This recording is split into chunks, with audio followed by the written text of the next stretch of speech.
লেবাননের সবশেষ পরিস্থিতি ও মধ্যপ্রাচ্য সংকট নিয়ে বিস্তারিত আলোচনা করতে এই মুহূর্তে আমার সঙ্গে স্টুডিওতে উপস্থিত আছেন আমার সহকর্মী সতীর্থ কর্মকার। সতীর্থ, আপনার কাছে জানতে চাই লেবানন পরিস্থিতির সবশেষ কি তথ্য আছে, এবং আপনারা যারা আসলে আন্তর্জাতিক বিভাগে কাজ করছেন আমাদের সহকর্মী হিসেবে, তারা তো বিভিন্ন সংবাদ সংগ্রহ করে থাকছেন।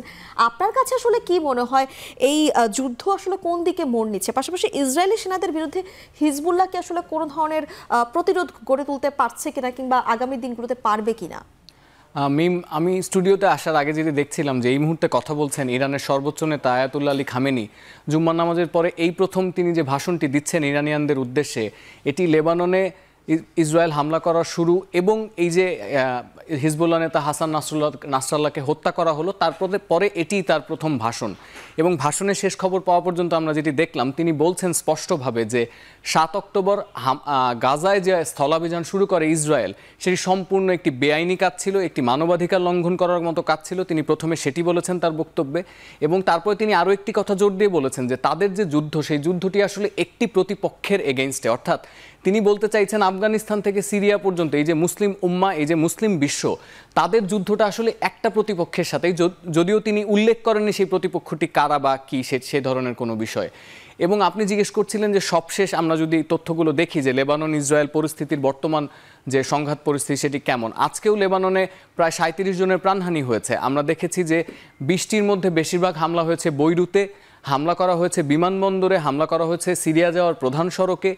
এবং এই হিজবুল্লাহর পক্ষ থেকেও ইরান হামলার যে ব্যাপারটি, অর্থাৎ তারা যেমন হামলা সহ্য করছে তেমন প্রতিহতও করছে।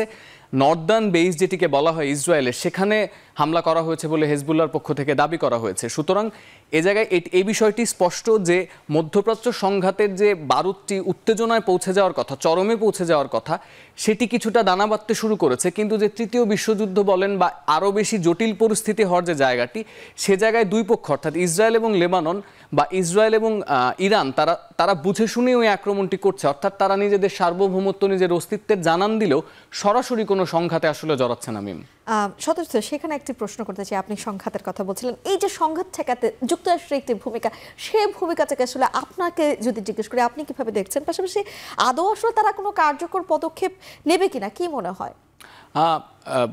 মিম, যদি আমরা বাইডেনের লাস্ট বক্তব্যটা শুনি, তিনি যেখানে বলছেন, তিনি স্পষ্টভাবে বলছেন তিনি এমন কোনো আলামত পাননি, এমন কোনো ইঙ্গিত দেখেননি যেখান থেকে মধ্যপ্রাচ্য সংঘাতটি একটি রক্তক্ষয়ী যুদ্ধে পরিণত হতে পারে। অর্থাৎ এই যে এসকেলেশন অফ মিডল ইস্ট, এটিকে বাইডেন মানতে রাজি না। এবং তার কাছে জিজ্ঞেস করা হয়েছিল যে তিনি কি ইসরায়েলকে সেনা পাঠাবেন কিনা, অর্থাৎ ইসরায়েলে ইউএস সেনাদের ডিপ্লয় করবেন কিনা ইসরায়েলকে সহায়তা দিতে। তিনি এর কোনো উত্তর না দিয়ে বলেছেন ইসরায়েলকে আমরা যথেষ্ট সহায়তা দিয়েছি এবং ভবিষ্যতেও দিতে থাকব।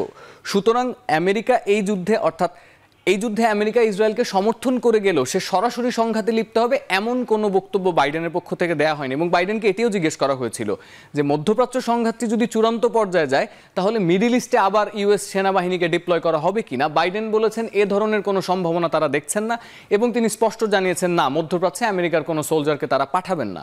তবে আমরা যেটি খেয়াল করছি সেটি হচ্ছে যুক্তরাষ্ট্র যেটি চায় সেটি তার নির্বাচনের আগে মধ্যপ্রাচ্য সংঘাতটি ফুলে ফেপে যেন না ওঠে, এরকম জানি না হয় ইসরায়েল তার পরবর্তী হামলাটি ইরানের নিউক্লিয়ার প্লান্টের ওপর করে বা নিউক্লিয়ার ফ্যাসিলিটির ওপর করে। এটি করলে কিন্তু ইরানের সাথে ইসরায়েলের সংঘাতটি একটি চরম দাঙ্গায় পরিণত হবে।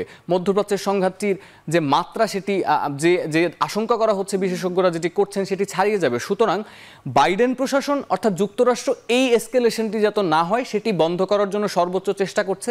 এবং তারা একদিকে যেমন বলছে তারা ইসরায়েলকে সব ধরনের সহায়তা দিবে, সেই অর্থে যুক্তরাষ্ট্রের যারা কূটনীতিবিদ, যারা ডিপ্লোমেসিটি ভালো করে বোঝেন, তারা কিন্তু বারবার বলছেন ইরানের উচিত কূটনৈতিকভাবে জবাব দেওয়া, সরাসরি সংঘর্ষে না জড়ানো। সুতরাং যুক্তরাষ্ট্রের অবস্থানটি আসলে এরকমই। মিম, সতীর্থ, এবার একটু যারা লেবাননে বাংলাদেশি প্রবাসী যারা রয়েছেন তাদের প্রসঙ্গে আসতে চাই। আপনার একটি প্রতিবেদন দেখছিলাম, সেখানে কিন্তু আপনি নিজেই বলছিলেন যে আসলে লেবানন প্রবাসী বাংলাদেশে যারা রয়েছেন, লেবাননে থাকেন, তারা কিন্তু আসলে দেশে ফেরা না পর্যন্ত নিরাপদ বোধ করছেন না। তো তাদের বিষয়ে আসলে কোনো তথ্য আছে কিনা, এবং সেখানকার দূতাবাস, বাংলাদেশের দূতাবাসকে কিছু জানিয়েছেন কিনা? আমি যদি আপনাকে এই যে আটকে পড়া বাসিন্দাদের ফিরিয়ে আনার সর্বশেষ তথ্যটি দেই, স্পেন এবং কলম্বিয়া ইতিমধ্যেই তার বাসিন্দাদের ফেরত নিয়ে এসেছে। কাজ শুরু করেছে যুক্তরাষ্ট্র, যুক্তরাজ্য, তুর্কি, রাশিয়া। এরা তাহলে আমরা এখন আসলে পিছিয়ে এই জায়গায় যে মূল বক্তব্যটি সেটি হচ্ছে যারা আটকে পড়েছেন, আমরা যতদূর জানি লেবাননে প্রায় 1 লাখের মতো বাংলাদেশি প্রবাসী রয়েছেন এবং তাদেরকে প্রথম দফায় যেটি করা হয়েছে দূতাবাস থেকে জানানো হয়েছে তাদেরকে নিরাপদ আশ্রয় সরানোর জন্য। সেখানে ভলেন্টিয়ারি কাজগুলো করছে স্থানীয় কিছু সংগঠন এবং এনজিও।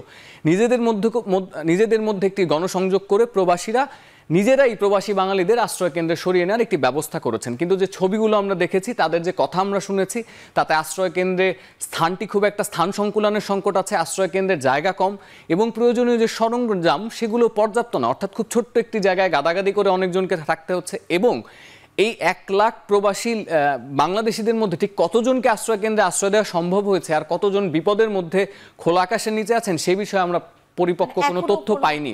এবং বাংলাদেশি এম্বাসির পক্ষ থেকে বারবারই যেটি বলা হচ্ছে, তারা এই মুহূর্তে গুরুত্ব দিচ্ছেন প্রবাসী বাংলাদেশিদের নিরাপত্তার উপর। কিন্তু ওই যে আলাপটি আপনি করলেন যে বিশেষ বিমানে তাদের ফেরত নিয়ে আসা বা তাদেরকে কবে আনা হবে এই নিয়ে বাংলাদেশের যে কোনো পদক্ষেপ সে নিয়ে আমরা এখনো পর্যন্ত কোনো আপডেট পাইনি। তবে প্রবাসীদের পক্ষ থেকে দূতাবাসে বারবার এটি জানানো হচ্ছে যে তারা ওখানে থাকতে ভয় পাচ্ছেন, তারা নিরাপত্তা সংকটে ভুগছেন এবং তারা বারবার জানাচ্ছেন যে এই যুক্তরাজ্যের মতো তাদেরকেও যেন একটি বিশেষ বিমানে করে এই রেমিটেন্স যোদ্ধাদের বাংলাদেশে ফিরিয়ে আনা হয়। আমরা তাই অপেক্ষা করছি যে হয়তো অন্তর্বর্তী সরকারের পক্ষ থেকে খুব দ্রুত এই বিষয়ে কোনো ঘোষণা আসবে। আমরা সেই অপেক্ষা করব এবং আপনাকে ধন্যবাদ আমার সঙ্গে যুক্ত হওয়ার জন্য সতীর্থ। ধন্যবাদ। লেবাননের সবশেষ পরিস্থিতি ও মধ্যপ্রাচ্য সংকট নিয়ে আমরা আলোচনা করছিলাম বিস্তারিত সহকর্মী সতীর্থ কর্মকারের সঙ্গে।